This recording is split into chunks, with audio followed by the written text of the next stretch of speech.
Jimmy, we're here on your stand. It's an impressive automation system behind. What's taking place?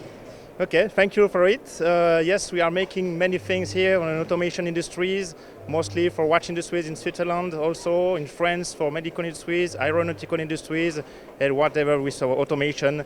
That means now we find really some good solution to have machines that are really easy to handle for one operator, many operators, and also really flexible.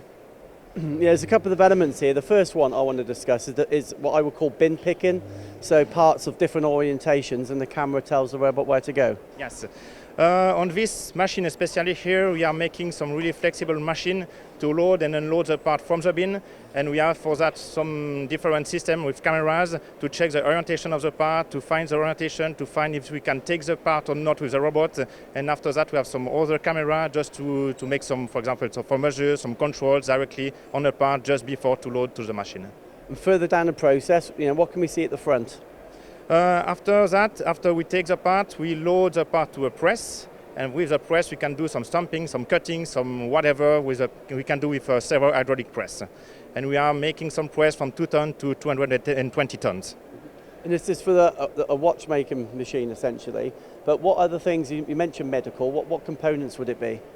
Yes, we are mostly on watch industries, but also, like you said, for medical industries, we are making a lot of machine, also some press machine to do some plates that you have from the bones and something else, or some screws and everything what we can use on the medical industries.